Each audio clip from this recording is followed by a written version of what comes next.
So I'm just here, getting home, getting ready to just kick, relax, thinking about some content I want to do, a couple gear reviews.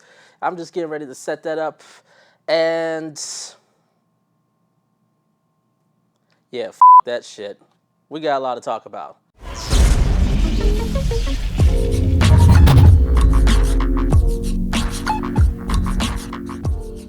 What is up, everybody? James Jackson here. If you're new to the channel, I do gear reviews, camera reviews, as well as do tips and tricks of the filmmaking and video production industry. So if you like the content that I make here, please make sure to subscribe to the channel and hit that bell so you can stay up to date on all the content that we're going to be doing today.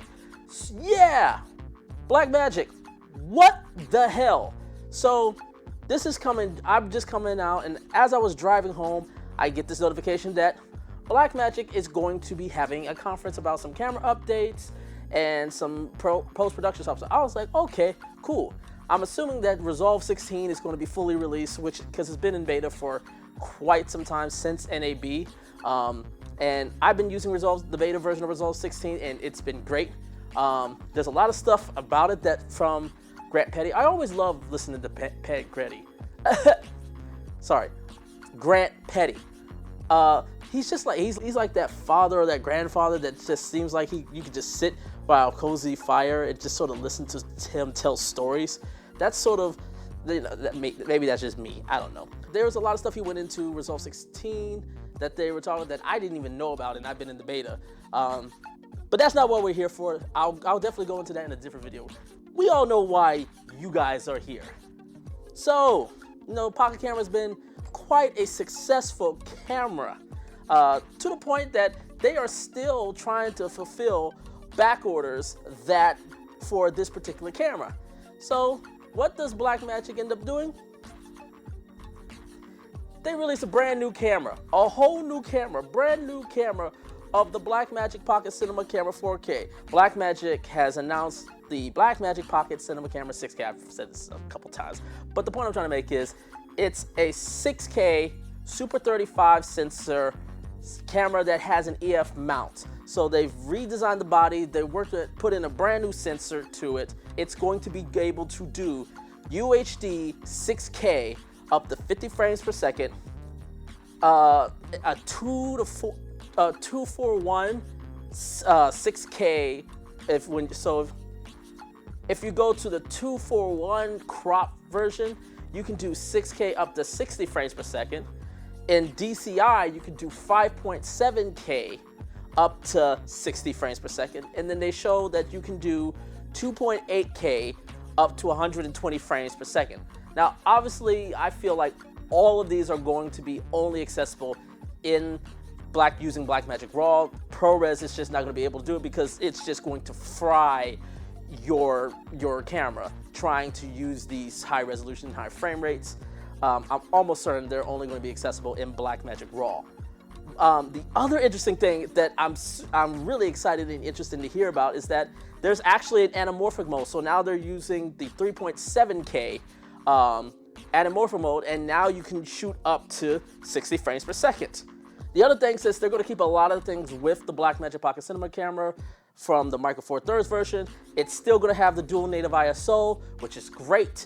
It's still going to have 13 stops of dynamic range. It's interesting to going to be see how this if the dynamic range is changed a bit at all, simply because of the larger sensor.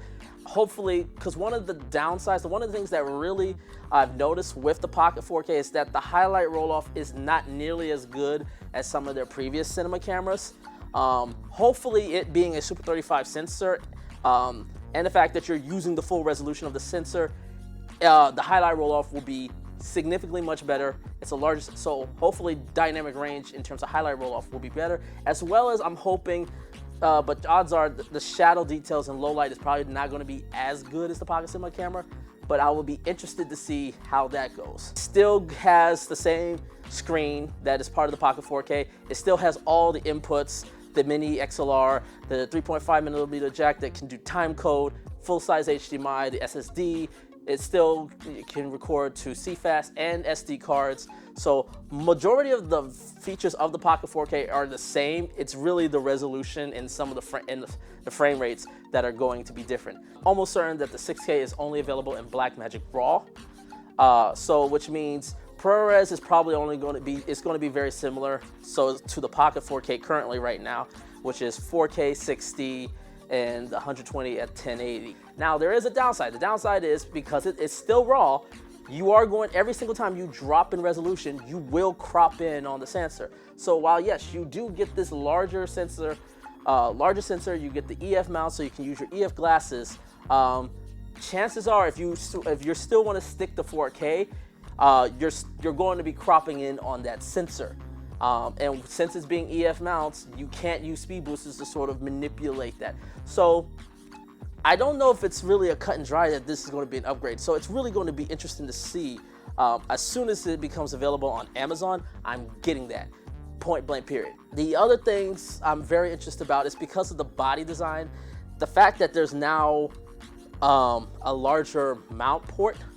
I'm wondering now, how is this going to work with gimbals? Because the Pocket 4K on its own, just with the Micro Four Thirds, because of how wide it is, it was always a difficult thing to try to balance on smaller gimbals like this, the Ronin S. Now that the mount, it has a bigger mount, which means you're going to be using typically larger glass, it's going to be much more difficult to try to balance those, especially since the way the mount sits, it still sits on the left-hand side, so you're still putting more weight on that left-hand side. So I'm interested to see if the size is going to be roughly the same. So if you, for example, like right now, I have the small rig cage. If you were to go upgrade to the Pocket 6K, could you use the same cage in your upgrade? I don't know, because we don't know if the body is going to be roughly the same.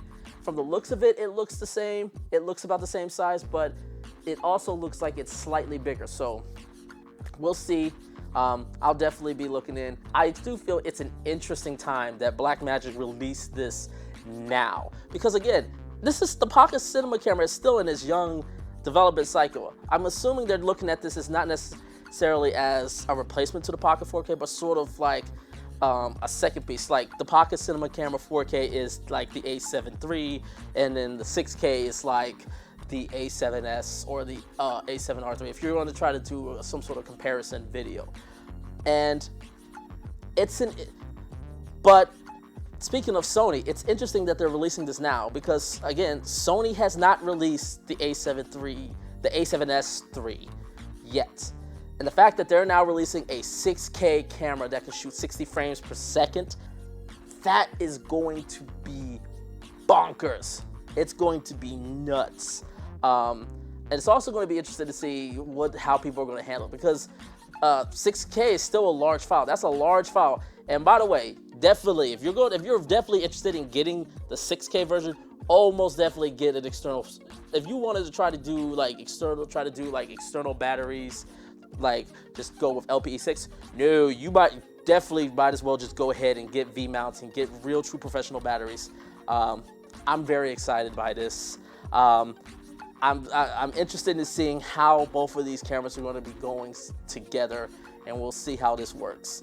So again, just wanted to quickly deliver this, because again, I was really going to go talk about something else, and I'll still probably talk about it in another video, but this just came out of nowhere, and I couldn't ignore it. But thank you guys for watching. Make sure to leave a like, leave a comment below. Make sure to hit that subscribe button again, and until next time, take care.